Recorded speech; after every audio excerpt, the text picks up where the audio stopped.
the Bari graduates actually bought a clip of a so-called Brelvi Peer who said that... Name him. The Brelvi Peer. It was Irfan Shah Sahab. Yeah. He said in his clip that the Prophet knows what Allah knows and the Prophet does not know what Allah does not know. سادات نے یہ محفل سجائی خاص محفل ہے اس لیے میں خاص تعریف کروں گا سرکار کی اور وہ خاص تعریف یہ ہے مسلمانوں کہ ہمیں یہ اختیار نہیں کہ ہم ان کو چیک کریں ان کا چیکر اللہ ہے علم دے نہ دے کتنا دے کہاں تک دے یہ تیرے سوچنے کی بات نہیں یہ اس کے سوچنے کی بات ہے جس نے ان کو بھیجا ہے تو کہتا ہے وہ تو یہ نہیں جانتے تھے وہ فلاں نہیں کرتے تھے میں نے کہا وہ نہیں جانتے تھے جو ان کا اللہ نہیں جانتا تھا کیوں کہ بھیجنے والے کے بس میں ہو اور پھر کبھی چھوڑ جائے یہ کیسے ہو سکتا ہے حضور وہی نہیں جانتے تھے جو کچھ اللہ نہیں جانتا تھا تو اس کا اللہ تو سب کچھ جانتا ہے تو میں نے کہا پھر جس سب کچھ جاننے والا جس کو بھیج رہا ہے وہ کمی کیوں چھوڑے گا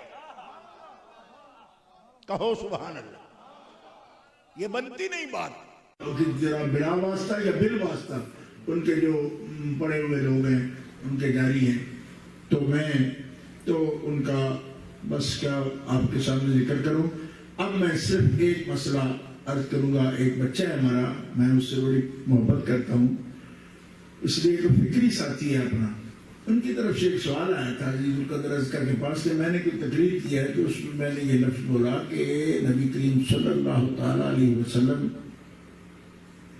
کو اگر کوئی علم نہیں ہے تو اس کا نقص یا عیب رب کی طرف جائے گا یہ ہم نے بات میں نے کہی ہے کسی تقریر میں ایک دو دن ہی پہلے 4 دن ہوئی ہے تو اس بچے نے متوجہ کیا کہ اس سے ایہام ہوتا ہے کہ شاید ہم نبی کریم علیہ السلام کے علم پاک کو اللہ پاک کے علم پاک کے ساتھ مساوی سمجھ رہے ہیں ایہام ہے یہ لفظ خود انہوں نے لکھا کہ سوام پڑتا ہے تو ایسا نہیں ہے اس لیے کہ نبی کریم صلی اللہ تعالی علیہ وسلم ما کان و ما یکون جمیع علوم اولین و آخرین سے آگاہ ہیں اللہ نے کیا ہے اس کے باوجود تساوی کا سوال نہیں کیوں اس لیے کہ اللہ تعالیٰ کا تو ذاتی علم ہے اور حضور کے پاس جتنا بھی ہو وہ عطائی ہے رہ گئی یہ بات کہ میں اگر یہ کہوں کہ حضور جو نہیں جانتے تو اس کا مطلب یہ ہوگا کہ رب نہیں جانتا وہ اس وجہ سے نہیں کہہ رہے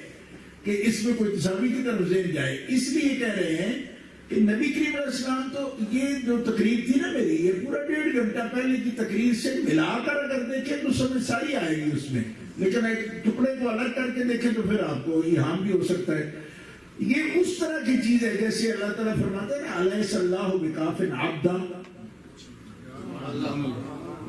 یہ اس طرح کا کلام ہے کہ کیا اللہ اپنے بندے کے لیے کافی نہیں ہے تو مطلب اس کا کیا ہے وہ کافی تو جب ہم یہ کہتے ہیں نا کہ حضور پاک میں اگر خدا نخواستہ مطلب بالفرض کہتے ہیں کہ اگر کوئی عیب متصور ہو سکے تو وہ عیب آپ کی ذات میں ہونا یہ خالق کے لیے عیب ہوگا کیوں کہ خالق کی برہان ہے نا وہ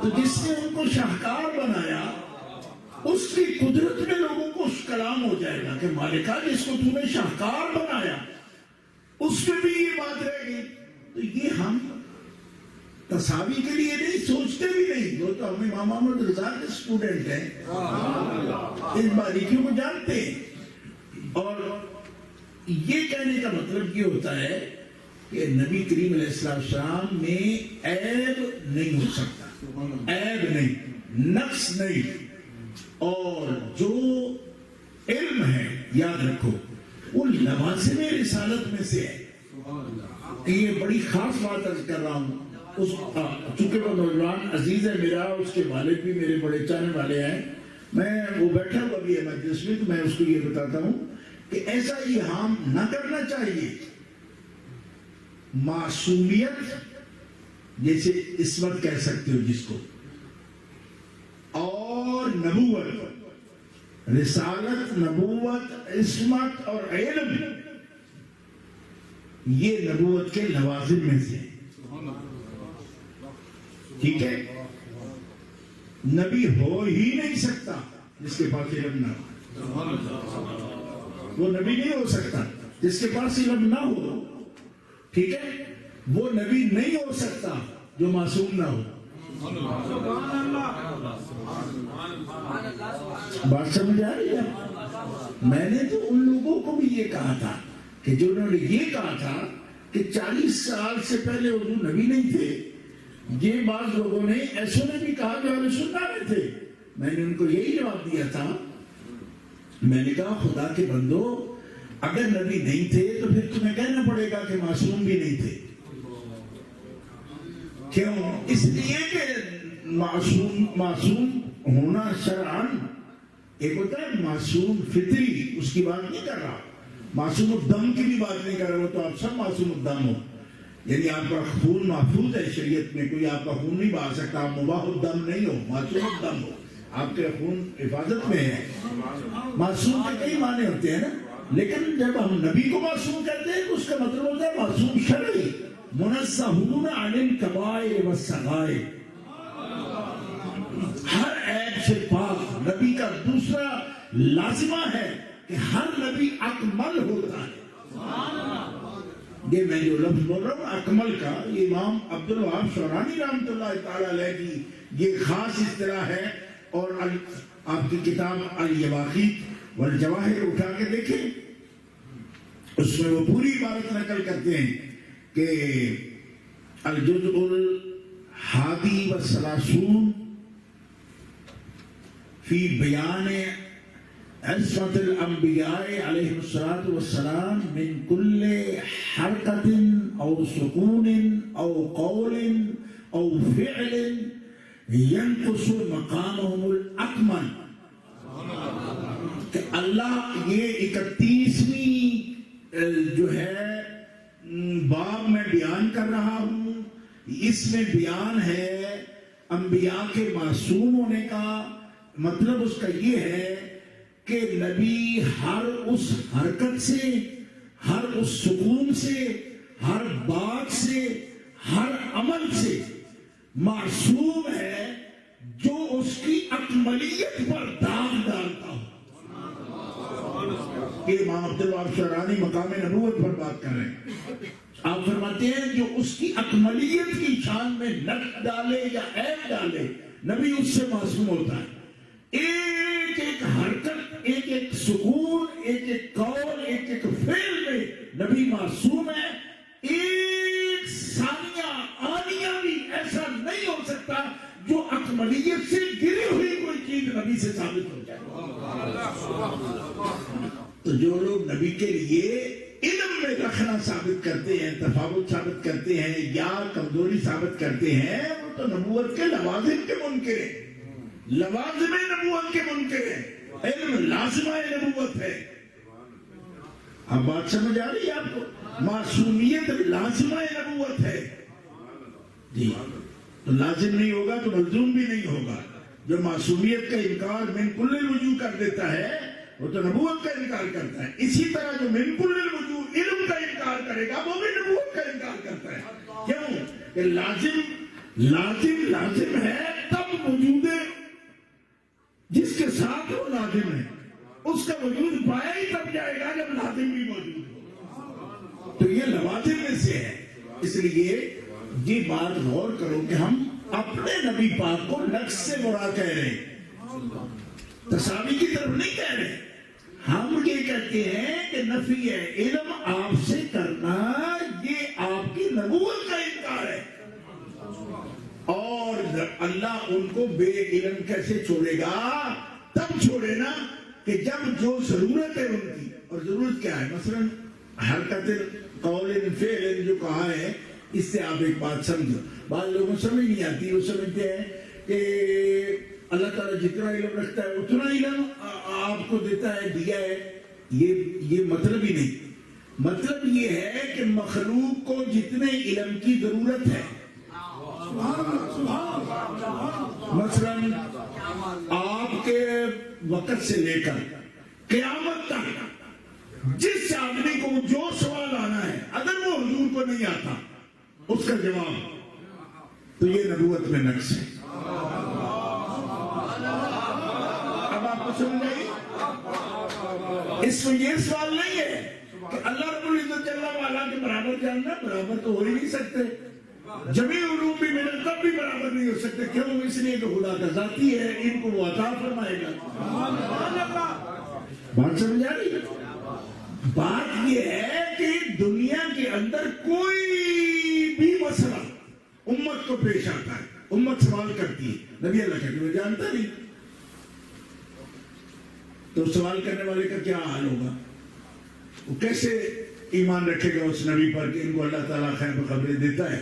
یوں کہہ سکتے ہیں آپ کہ ٹھیک ہے میں تمہیں جواب دوں گا اور پھر کچھ تدبر سے جواب دے، یا وہی سے انتظار کے ساتھ جواب۔ یہ ہوتا ہے تدریجن علم، تدریجن علم، مطلب بے علمی نہیں کہہ سکتے اس کو، تدریجن علم کے قائل ہیں مفسرین کرام، کہتے ہیں کہ تدریجن علم مطلب درجہ بدرجہ بڑھتا گیا علم آپ کا، لیکن بے علمی نہیں ہو سکتی، بے علمی نہیں ہو سکتی۔ کیوں؟ بے علمی عیب ہے اور نبی عیب سے پاک ہے۔